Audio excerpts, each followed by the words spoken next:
Continuamos en esta rendición de cuentas de 12 años de permanencia en el Congreso de la República, de trabajo en el Senado, 3 periodos como senador, y hemos querido resaltar y enfatizar las principales iniciativas legislativas que hoy ya son leyes de la República o están muy cerca de convertirse en leyes de la República sobre temas fundamentales. En este caso,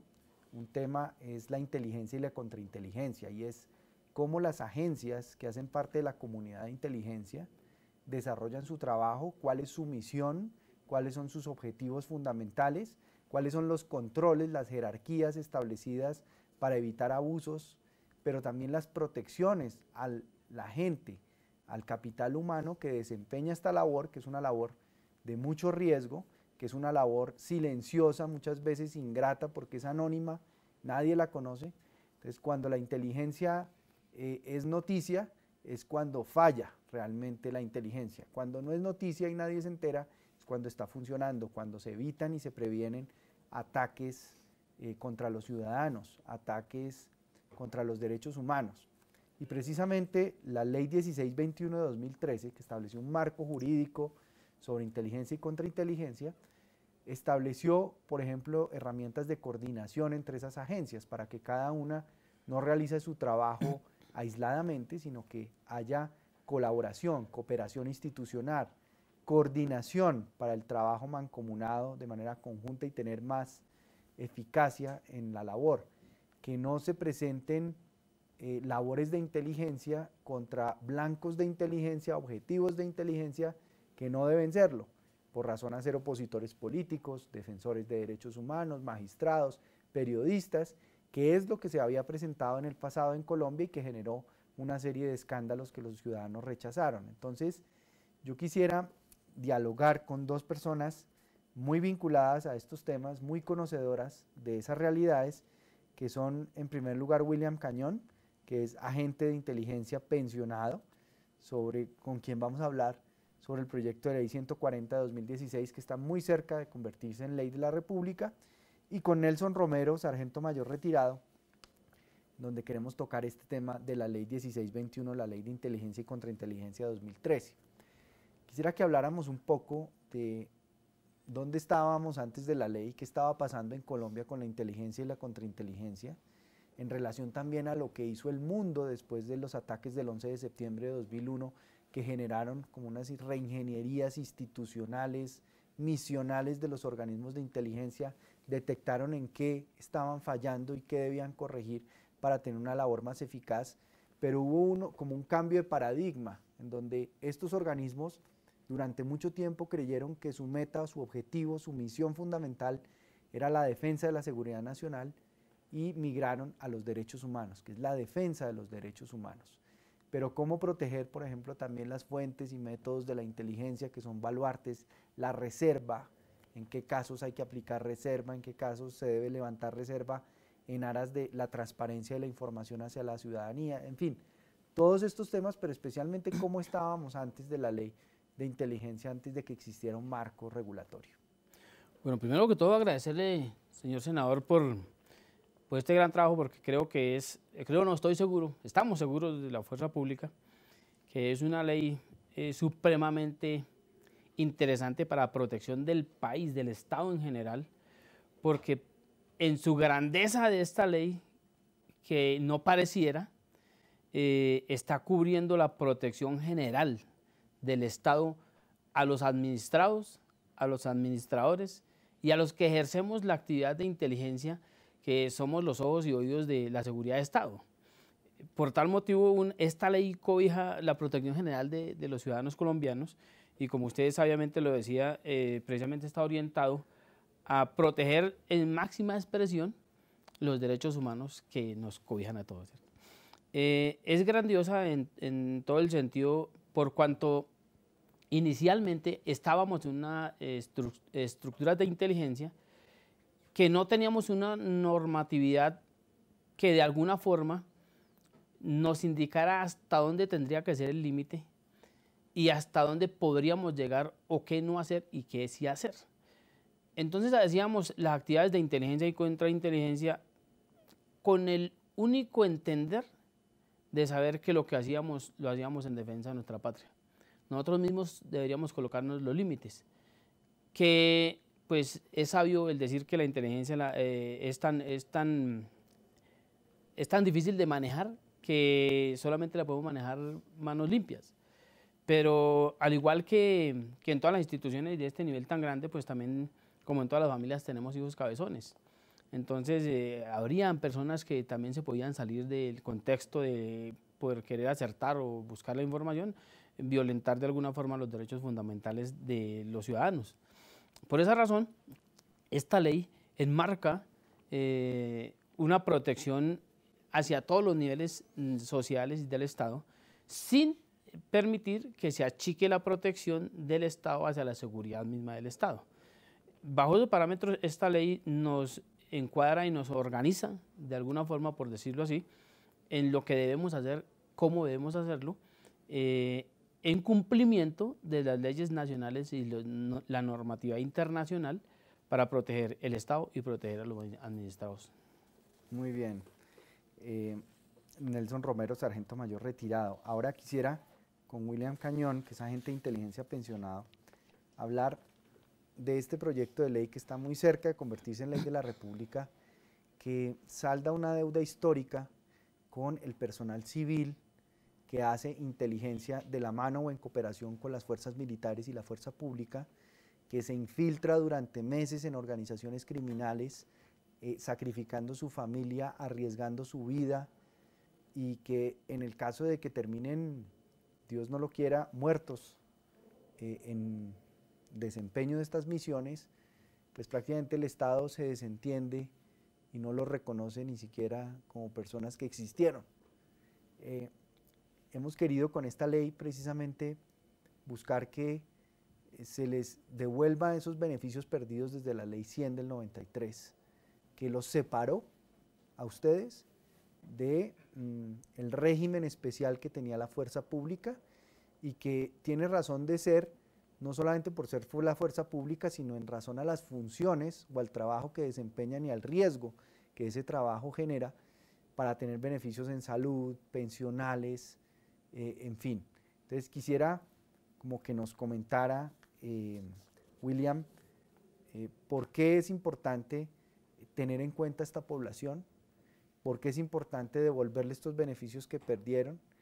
qué pasa con estas personas, cómo viven su día a día, cuántas son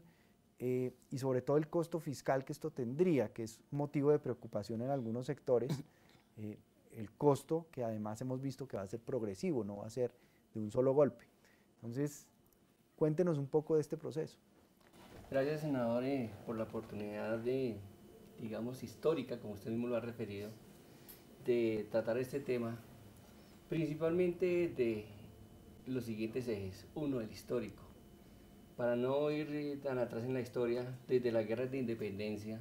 las Fuerzas Armadas del Estado colombiano siempre estuvieron acompañadas de personal civil en sus diferentes batallas, en sus diferentes áreas de conquista contra la ocupación española en su momento. Siempre tuvieron una legislación especial, a pesar de ser personal civil. Es más, en los términos de aquella época se utilizaba el término personal de tropa, pero también era personal civil, que si bien no iba en principio directamente al combate, participaba de esas coadyuvancias en la guerra. Llegando al año 1993 con la expedición de la Ley 100 en su artículo 279, pues desafortunadamente el Estado relegó a un lado a sus agentes de inteligencia porque no tuvo en cuenta al momento de estudiar esa ley que todo el personal civil del Ministerio de Defensa no necesariamente trabajaba en actividades administrativas, sino que un componente de este personal trabajaba en actividades operativas como lo es la actividad de inteligencia. Entonces, ¿qué pasó? Que todo el personal civil lo sacaron de un régimen especial y lo colocaron en materia de pensiones en un régimen general, como le digo, sin tener en cuenta esa situación especial. Entre otras cosas, violentando ese principio de progresividad en materia de seguridad social que establecen los estándares y la legislación internacional de los cuales precisamente Colombia también es suscriptor de esos convenios como tal. Entonces, la importancia que trae este proyecto de ley que ha sido iniciativa del senador Galán, pues lo que viene a hacer realmente es a restablecerle esos derechos a este personal civil de la fuerza pública que desempeña labores de inteligencia. Recalcando y haciendo claridad que no es que le esté dando unos beneficios, porque es que ellos ya los traían con el decreto 1214 de 1990, sino que la ley se vino y se los quitó, como le digo, sin tener en cuenta esa especial situación. Entonces, este proyecto de ley es de suma importancia porque, reitero, le reintegra, le devuelve esos derechos a este grupo especial de personal civil que desarrolla labores de inteligencia para el Estado colombiano y con una situación especial, que esos agentes de inteligencia desde el 93 para acá, o antes del 93 al día de hoy, son los que le permitieron mantener la estabilidad del sistema democrático colombiano, mantener la estabilidad institucional y permitir que todos esos congresos y todos esos gobiernos desde el 93 para acá existieran, porque la situación real del país era en ese momento bien complicada, y que si no hubiera sido por estos agentes de inteligencia que lograron en su momento esas infiltrarse o lograr penetraciones a través de las diferentes técnicas, pues tal vez el Estado colombiano sería un Estado, en el contexto internacional llegó a ser un Estado fallido,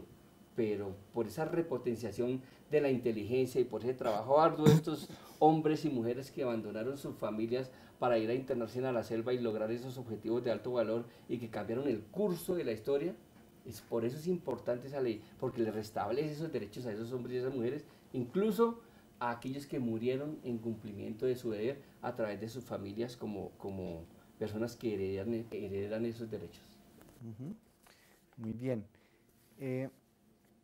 Nelson, yo quisiera preguntarle, sargento, ¿cómo es la vida de un agente de inteligencia? Es decir, ¿qué retos y qué desafíos y qué sacrificios tiene que hacer en ese recorrido de su carrera, de las misiones, que, como lo decía muy bien William, merece un reconocimiento especial del riesgo y del sacrificio? Doctor, la situación es muy difícil para un agente de inteligencia. Precisamente usted aquí en la ley cobijaba desde el artículo primero la protección de los agentes. Quería que mirarlo porque precisamente, como sabiamente lo decía el doctor aquí, un agente no tiene horario, un agente no tiene la posibilidad de tener una familia establecida normal como cualquier ciudadano colombiano. Un agente no tiene posibilidad de determinar cómo va a ser su vida porque está cumpliendo misiones permanentemente. Y de igual forma, como ellos están cumpliendo misiones, lo que de pronto no se conoce o no se ha querido conocer realmente en el Congreso para ayudarle al tema de la ley de mi doctor, es que los agentes no tienen posibilidad de separar el tiempo entre actuar o no actuar, porque es que una misión de inteligencia se imparte. Se inicia una misión de inteligencia, esa misión de inteligencia no puede decir que si está lloviendo entonces se van para su casa y no siguen cumpliendo con su misión, o que empiezan a las 7 de la mañana, hacen su hora de almuerzo y terminan a las 4 de la tarde, ¿no? Las misiones de inteligencia son permanentes las 24 horas del día, y estos agentes de inteligencia, yo creo que me les quito el sombrero, yo creo que toca dignificarlos de la mejor forma posible, porque ellos muchas veces no pueden llegar a pernoctar a un sitio honorable, a una cama a 30 centímetros del piso, porque la misión de ellos es buscar la información, ser oídos y ser ojos buscando la información no se da a la luz pública. La información que se busca para proteger al Estado se da normalmente en sitios de mala muerte, en antros, se da en horas nocturnas, porque el bandido, la persona que hace los actos delictivos y más las organizaciones delictivas, saben cómo funciona el Estado y cómo funciona la seguridad. Entonces ellos hacen todas las operaciones o la mayoría de sus operaciones delictivas y las organizan en horas de la noche en sitios alejados. Este agente de inteligencia es tan sacrificado, doctor, que ellos son los que tienen que ir inicialmente al sitio donde se está cometiendo el crimen, donde está organizando, para salir de allá, de entrar por sus propios medios solo y como pueda, para salir de allá por sus propios medios solo y como pueda, para traer la información y entregársela a los organizadores de las operaciones para que operen con lo que él ya fue. Es decir, los hombres de inteligencia, por decirlo de alguna forma, son casi suicidas, porque van solos, no pueden, en un sitio donde es de alto riesgo, no pueden utilizar armas. Donde van en medio de una jauría de organizadores del delito, tienen que entrar solos. No pueden sentir cansancio porque no se pueden dormir. No pueden comer a horas porque no hay posibilidades de abandonar la vigilancia o el seguimiento porque llegó la hora del almuerzo. Es decir, es una vía supremamente grave, doctor, que usted incluso aquí dentro de la ley, en el artículo, en el capítulo 7 se expresa de forma muy clara con respecto a la protección de la identidad de estos gladiadores realmente y héroes de la patria. Y describe usted de alguna forma, de forma tácita, allí en estas cosas, el riesgo que tienen estas personas, y es una vida tan difícil de manejar que solamente la podría controlar o analizar de algún punto o algún par, porque el riesgo es súper. Yo creo, doctor, sin temor a equivocarme, que es el riesgo que ellos asumen, no lo asume siquiera un combatiente en una contraguerrilla o en una misión de contraguerrillas. Porque en una misión de contraguerrillas, los contraguerrilleros vamos 1-4-40, 1-4-38, armados hasta los dientes, equipados y con el equipo con comida y todo, ¿cierto? En cambio, estos van antes que lleguen la contraguerrilla solos, sin equipo, sin comida, sin armas, sin nada. O sea, la protección de ellos es la capacitación que puedan tener, la habilidad personal y el deseo de acertar. Bueno, muy bien. Muchísimas gracias a William Cañón, agente de inteligencia pensionado, uno de los promotores de esta ley, del proyecto de ley 140-2016, que esperamos se convierta rápidamente en ley de la República y restablezca un estado de cosas injusto, desfavorable para estas personas que arriesgan su vida al infiltrarse estas organizaciones criminales y delincuenciales para defendernos a todos nosotros. Y a Nelson Romero, también muchas gracias, sargento mayor retirado, porque nos ha contado sobre la ley 1621 de 2013, la ley de inteligencia y contrainteligencia, y cómo esta ley viene aplicándose y ha mejorado las circunstancias de defender el Estado social de derecho, los derechos humanos, que finalmente son el objetivo fundamental y deben ser la misión fundamental de la inteligencia y la contrainteligencia. Muchísimas gracias. Gracias, doctor. Yo lo quisiera, doctor, solicitarle de forma especial que, teniendo en cuenta el impulso importante que usted le dio a esta ley, nos ayude a que se cumpla con los agentes de inteligencia en este momento, el cumplimiento del capítulo 7, para que la registraduría no le siga colocando trabas al proceso de darles una nueva identidad y ayudar en la creación de las fachadas, que es lo que más protección le da a estos agentes. Ok, así le haremos saber al registrador para que contribuya en facilitar estos cambios de identidad y en la aplicación de la ley. Gracias. Doctor, muy amable, Dios lo bendiga. Gracias, Gracias a ustedes también.